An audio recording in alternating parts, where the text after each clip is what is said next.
Welcome to another episode of the Be Better podcast. My name is Harrison Orr, and I've coached close to 1,000 guys on helping them to optimize their health and their performance through looking at their stress and their nervous system and their sleep so that they can have the energy and the capacity to do more shit that they love in life, whether that's play with their kids or grow the business or just live life by their design rather than by default. I'm also the owner and creator of Primal Energies, which is brought to you Brain Juice, which is soon to become Australia's #1 coffee alternative. So thank you very much for listening and strap yourself in. Today I want to touch on the difference between what is optimal versus what is realistic. And especially when it comes to sleep and optimizing that. Because this was evident for me a few years ago, but I got reminded of it last week when I was talking with a client who was having this struggle. Like, he's got the sleep routine, he knows what he wants to do, but him and his wife are on very different circadian rhythms. She's a general night owl, like won't go to sleep until 1 a.m. and he's very much a morning person. Like, he likes to be up by 5, 6 a.m. So there's a big difference. And it's not as simple as like, oh, come to bed earlier and I'll go to bed a little bit later and trying to work that out. They are very different in that strategy, in that rhythm. And not only that, but she isn't quite ready for that level of optimization when it comes to sleep, not quite dedicated enough or interested enough really to going through those lengths of having a sleep routine and going through that, because most people, it's unless it's a problem, they're not willing to do much about it, right? For most people, it's so much easier for that last hour of bed to just scroll on your phone, to just watch TV, to just do these little things which can be relaxing, but there's more science starting to come out now that these things are kind of detrimental for our sleep when it comes to getting optimal quality of sleep. And for a lot of people, that first of all, that effect varies. Some people will be affected more than others, and others not so much. But then also, if you get used to a certain quality of sleep, you get used to waking up and being tired, and you don't really wake up until you've had your second cup of coffee at 10 a.m. or you just used to having brain fog, used to being lethargic, and you don't really train, or you don't have a reason to have exciting, boundless energy, then it's not as obvious and it's not as much of a problem then, because you get used to it, you don't have a reason really to change. So it puts us in a bit of a hard position. And so looking at some people when it comes to these routines and these habits, like obviously there's a difference between what is optimal, right? Like when we look at, we'll go the extremes, for example, say for optimal physical performance. You look at an athlete who has their entire life, all day, every day, dedicated to optimizing this performance. They have all the time in the world to optimize their sleep routine, to optimize their nutrition, to optimize their recovery, to optimize their training, to be able to spend 2 hours in the gym, to do everything almost by the textbook as to the current research, what is the highest ROI activity that you can be doing in terms of the timing, in terms of the dosage, in terms of like the activity, all that stuff. They have everything at their disposal to maximize that. And so when we try and bring some of that into regular life, for people that just love to train, want to be a little bit fitter, healthier, stronger, bigger, or leaner, but then also can't afford to spend 2 hours at the gym, can't afford to, sorry, I got a hair in my mouth, can't afford to, time-wise, like, go get a massage after training, go have a sauna, and then spend, 2 hours winding down before bed, prep every single meal or have it all fresh and do all kind of stuff like that. Like, we've got stuff to do, right? You got to get to work. You can't have the most optimal warm up and allow all that time to prep yourself for the lift or for the session, and then have adequate recovery throughout the day in terms of mobility or other protocols that might be helpful.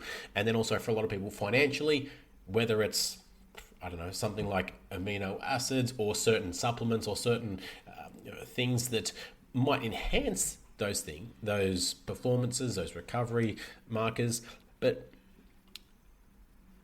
it just doesn't make sense for a lot of people, because of all the things that we could be doing, those things might be like the tiny couple of percent.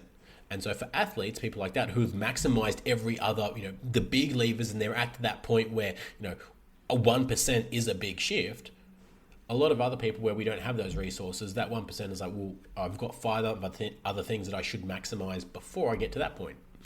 And so for a lot of people, that comes down to sleep. And so if we're not getting adequate sleep or optimal quality of sleep, then it's not just physical performance, but like our mental performance, our mood, our sex drive, our enjoyment in life, like our drive, our discipline, everything is affected. Our longevity as well. We age faster. We've been shown to eat more as well. For people that sleep less, get less sleep, they eat on average about 150 to 200. I feel like it was more than that, but that's what I'll say for now. Calories per day, because naturally, two of the sources that we get energy from, sleep and food. If we're not getting enough sleep, our body's like, "Well, I got to get it from somewhere. Give me those snacks. Give me that sugar." And so then we look for those things. But then again, when we look at a lot of the research, you look at what is optimal for sleep, you're like, man, I've got stuff to do. It's hard to work that in. For a lot of people that get home later, or they've got kids, or they've got things to do like that, then it can be really hard to fit all that in.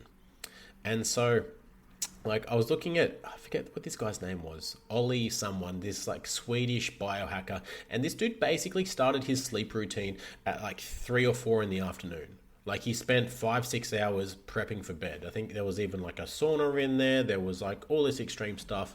And I just thought, wow, like how much of your life do you spend prepping for sleep? Like, and how does that improve the quality of your sleep? Like, if in your sleep you're having these lucid dreams where you're like off on this other planet doing these main quests and like doing all this other cool shit, figuring out all these problems and just doing stuff in there that you couldn't do in reality in your waking day, that's pretty cool. Like, I could maybe justify it then, but then the amount of time that you spend prepping for bed, like what is the return on investment at that point? Like, is it actually worth it? Is it going to extend your life by that much? And how much are you missing out on? And so something to keep in mind when, you might see people talk about these optimal routines or habits and things like that. It's like, how do we make sure that it fits in for us and that it's not such a chore, that it actually works in with our lifestyle? Because sure, there's so many things that would be more optimal to do, but maybe they're not realistic because of time constraints, because of financial factors, because we just don't like it, or whatever else. And so, I've had to compromise a little bit on this myself.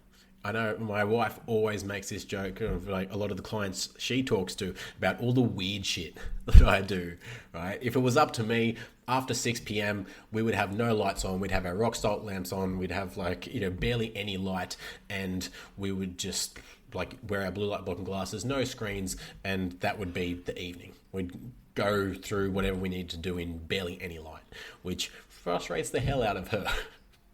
And it gets to a point sometimes where you got to compromise, right? Again, like even if you listen to, say, Matt Walker, one of the biggest reasons that he says a lot of people end up getting divorced is because it stems from like their poor sleep. Because one person snores, or they've got differing sleep routines or sleep qualities, and if one person is not getting adequate sleep, then they're grumpier, they're moodier, they're not living their best life. Or, for women, their sex drive goes down 13% for every hour less that they get of sleep. Right? And so the inverse is the inverse works as well. So for guys, if you want your missus to have a higher sex drive and she's not getting enough sleep, help her to get more sleep.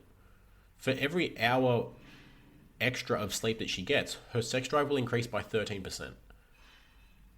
Keep in mind that the women's Viagra, I think, increases by like 22 to 23%. You're getting more than half of that just by getting more sleep. And there's a hell of a lot more benefits to getting extra sleep as well than just taking that little pill.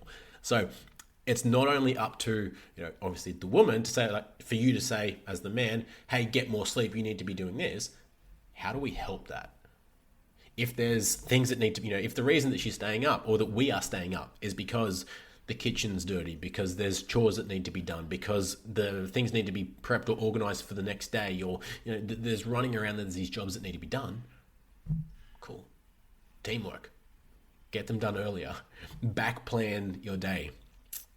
One of the things that I like to do, which has been really helpful for myself and for my clients, is working backwards, like starting my calendar and planning from my sleep time, because the quality of my work and my performance today is dictated by my sleep, and my sleep is dictated by how well I prepare for sleep, right? And so really my prep for today starts with my evening routine yesterday.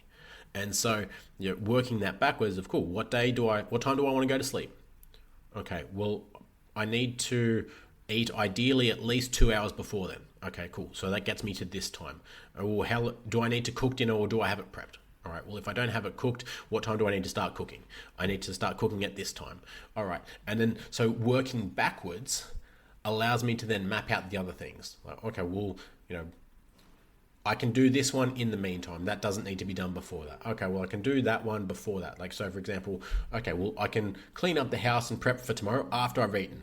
Walking around, moving is going to help me digest my food. Awesome. I can put my blue light blocking glasses on while I'm doing all that as well. Great. Okay, I can prep my son for bed after that as well. If I can eat with him, which is even better, then we all eat together. I eat even that little bit earlier, and it's again multitasking, making life so much easier so it's in sync rather than being disjointed of, oh, now I've got to do me, now I've got to do him, now I've got to do this, now I've got to do that. And so when it comes to finding that optimal routine for you, figure out how much, obviously, I know we have to factor in our partners and things like that, but if we're both on board with this, like why it makes sense for both of us to do this. Because we want to live longer. We want to have a better sex life. We both want to be physically and mentally healthier. We both want to get stronger or lose weight. Like there are all these benefits. And then also for a lot of women, some of those things may not be a big mover, but you age a hell of a lot faster if you do not get enough sleep. The bags under your eyes, is a big factor, right? So you can be more naturally beautiful. You can be beautiful for longer if you're getting better sleep. They did this study as well, and they compared people that had gotten a good night's sleep and people that looked tired. They have that drained look, the red eyes, the puffy, dark bags under their eyes as well. And I forget the exact number. I'm pretty sure it was like 30 or 40%. But they found that people that look tired are 30 to 40%, or whatever the number was, less attractive than people that look well rested. So when we look tired, we look sick, we look unhealthy, we look less attractive. And so if you want the inverse, if you want to be beautiful, if you want to look healthy, if you want to be vibrant, if you want to have energy, if you want to look like that as well, not just feel like it, get good quality sleep. Easy. And so if that's a good driver for you, then use that, guys or females, to help to find a reason to get that better sleep. And so easy things that you can do, the easy things that I've found that really help my sleep, that you can do whether your partner is on board or not. Blue light blocking glasses. Absolute game changer. Go to blockbluelight.com and get the darkest ones you can. There's the red or the dark orange ones. They will block out the most blue light. The yellow ones are more for like early in the afternoon. The clear ones, they only block about 30 to 40%. So they do something, but not as much as you want at that time of night. That's going to massively help. As much as you can, turn off the lights or turn down the lights, because lights have lights work three ways when it comes to its effect on our brain and our circadian rhythm. So there's the position of the light, right? Whether it's in terms of our eye line, whether it's below, in line, or above our eye line, and then the brightness of the light, obviously, and then the wavelength of the light. So in the middle of the day, it's when it's blue light, it's clear, sky is blue, or it's at the sunset is the yellow, reds, orange tinges. And so the blue light, which tells our brain it's daytime, it's time to be alert, it's time to be awake, don't go to sleep now, don't release melatonin, don't wind down for bed because we've got shit to do, right? Daytime, beautiful. That's what we want, that's what we need. But artificial lights also release blue light. Screens also release blue light. All screens. Doesn't matter if it's your phone, your laptop, your TV, like tablet, all that stuff. And so that's why we want to block that out, because internally, if we can have the signals that tell our brain, hey, it's nighttime, it's start to wind down for bed, start to get ready for bed, before we actually get into bed, it will make it so much easier. Because when you go against biology, you will lose, hands down, every single time. So we want biology on our side. We want those little mechanisms to say like, hey, it's getting ready for bed, it's time to go to bed. So then when you finally get into bed, turn the lights off, it's so much easier to go to sleep. Because it's kind of like if you've got your laptop, right? If you actually turn it off before you close the screen, it's going to be well off and you close the screen, it's done, right? But if you just close the screen and don't actually turn it off, everything is still running. And everything running is your brain.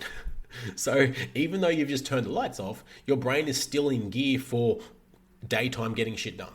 It's going to be thinking about all the stuff you need to do, all the stuff that you haven't done, any traumatic events or emotional events that maybe you didn't handle well or that's stressing you out that linger in your mind. And it's going to take you a lot longer to get to bed.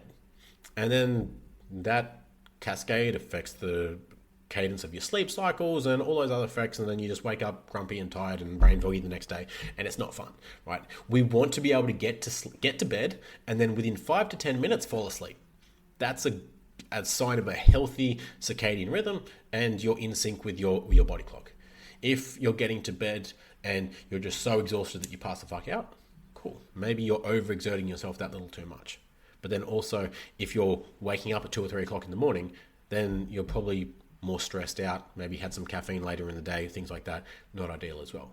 Or if you're taking too long to get to sleep, then there's something else going on there as well. Maybe you haven't wound down, maybe you have too much caffeine, maybe you ate too late in the night as well, before bed, it's keeping you up. So there's all these little factors. And so I want to be able to give you guys the routine that I suggest to all my clients that works amazing for me, that requires very little change in life, right? Because I want this to be super easy that you can implement. And so, first of all, if you actually want a written version of this, I've just started a school academy that's free right now. You can jump into that. We're called Primal Society Academy. That'll be free for now, but otherwise, eventually it will be paid. But for anyone on a subscription with Primal Energies, it'll be absolutely free forever, as my attempt to provide more value to you guys, because the better you feel and perform, then the better we all live, right? That's what I want to see people doing, is just living their best life at their fullest potential. And so what this checklist looks like, again, working backwards.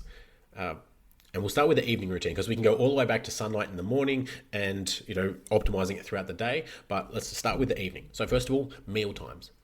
Having that last meal at least 2 hours before bed. If you can do it 2.5, 3 hours before bed, even better, but at least 2 hours before bed. Basically because digestion takes a lot of resources from our brain, from our body, right? When we're upright, we have the aid of gravity pushing everything, forcing everything down, and our body just needs to churn things up and push it through.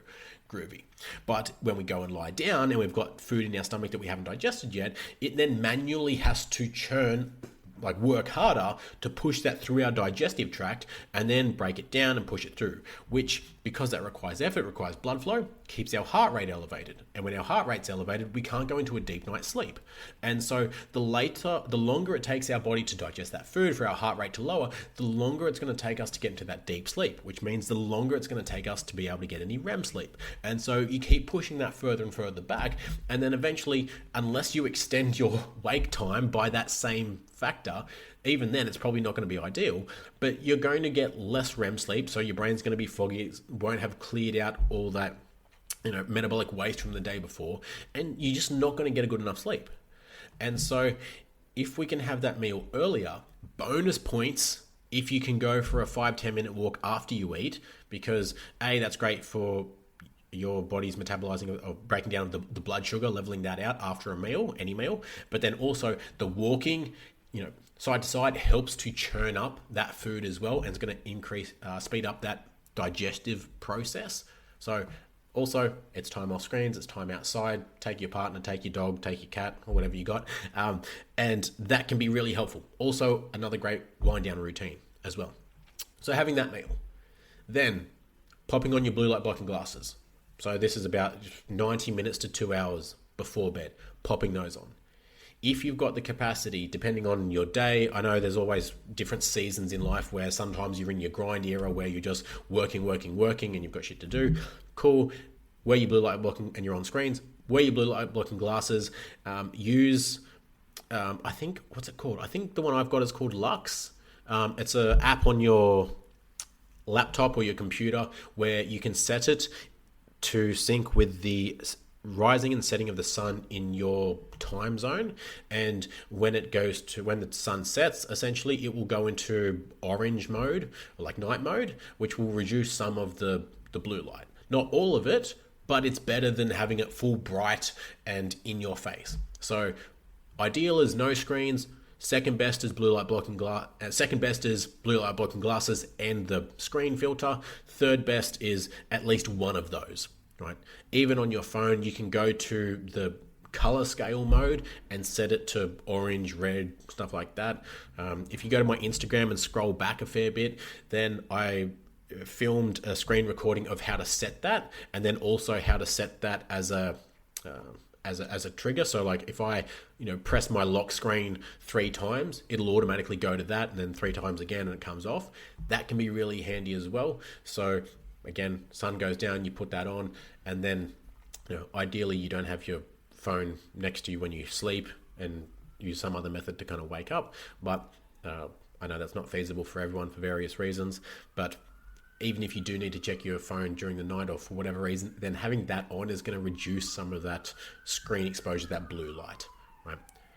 So you've eaten dinner early, you've got the blue light blocking glasses on, and hopefully you're off screens, and use this time to do something that doesn't require screens. If you've got chores to do, cool. Iron the clothes, clean the kitchen, prep everything for tomorrow, get that sorted, done.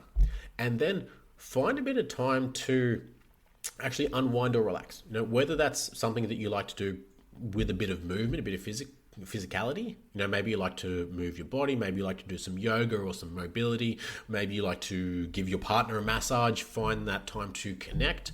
Or you guys can go and take a bath, do something sensual, do something like connecting. Or if you've got a lot on your plate mentally, maybe you've got a big decision to make, maybe something has happened that's kind of playing on your mind a lot and stressing you out, and you just need to process it. Cool. Sit with it, or find a method that allows you to unwind your mind. For some people, that's going to be meditation. For some people, that's going to be journaling. For some people, that's going to be talking to their partner or venting, which I'd like to keep a cap on that a little bit. You don't want your partner to be your vent buddy where you just word vomit all your emotions and shit and project that onto them, because that can be really hard, especially if you're going through a lot. You want your partner to obviously understand where you're at and what you're feeling, but you don't want them to have to cop the brunt of that. Right? So find that practice that works for you.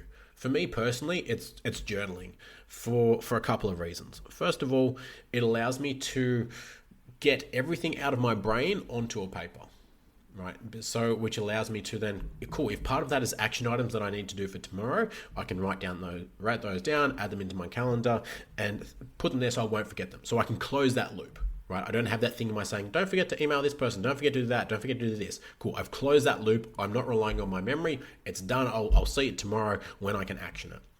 But then also, writing things down forces my brain to slow down, because I can't write as fast as I can think. I don't know about you, but my hand does not move that fast.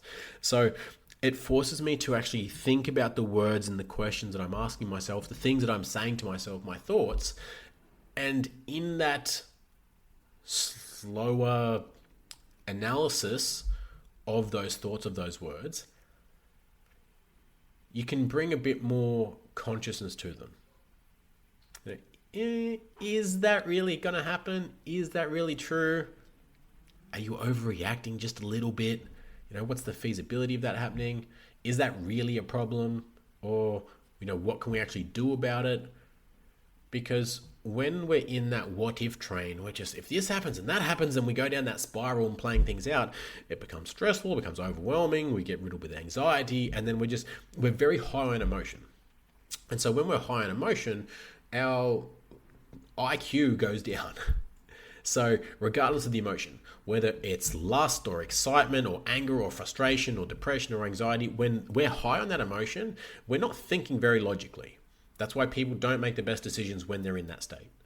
And so if you're in that state, if we can level that out a little bit, bring it back down to that neutral state where we can bring a little bit more logic into the equation of, well, what can I do about it? Is it something that I can control, first of all?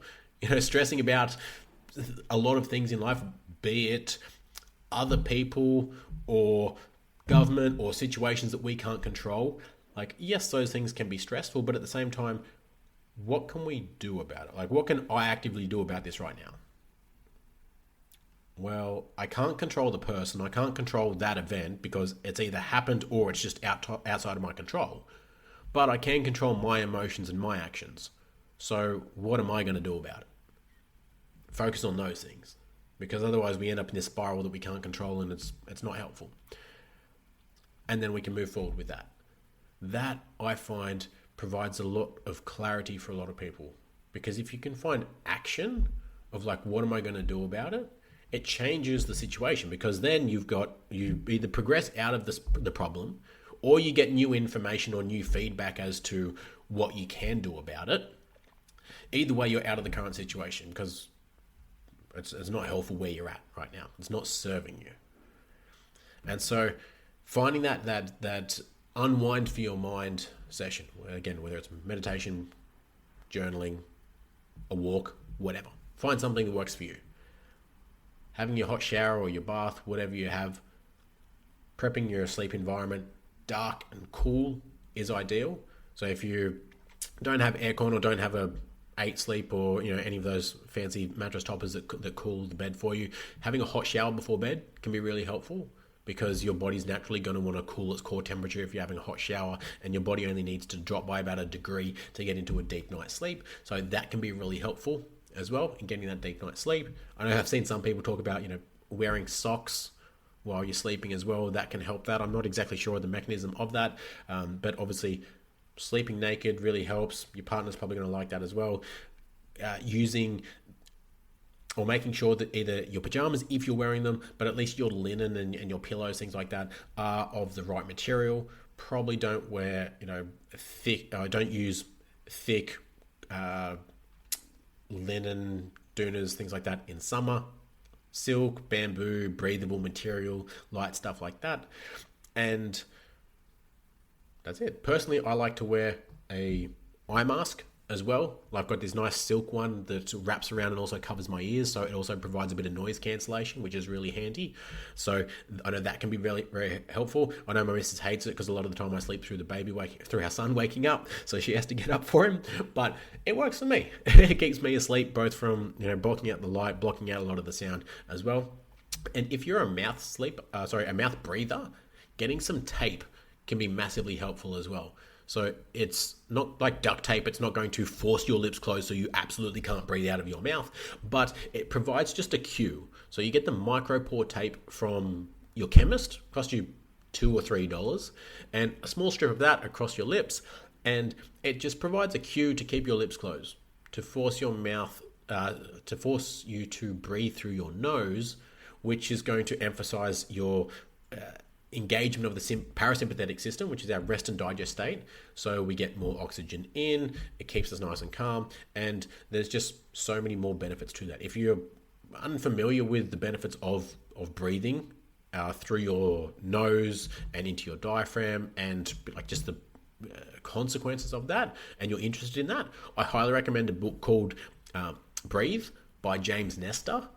Really good book, really informative as well. He, in that, talks about mouth taping. Both, I think he did an experiment like taping it while he was exercising as well. But then also you can even get nose strips as well, which if you have issues with your nasal canals, can help to expand those. So you can either get nasal dilators, which are these little circles that help to expand your nostrils, or you can get this strip that kind of goes over your nose, and again, same kind of process. So if you're going to sleep, so it's not like anyone's going to see you anyway, but I highly recommend trying those, because if you can get more air in, it is going to be a game changer for you. not just for your sleep, but for your mental health, for your physical health, because the oxygen and air is the only thing that we can't go more than a couple minutes without.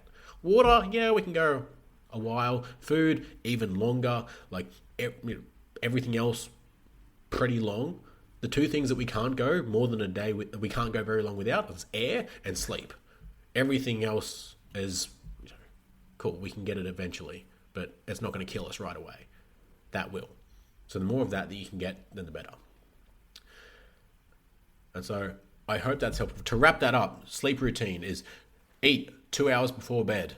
Blue light blocking glasses, turn your screens to night mode, to red or orange shade as well.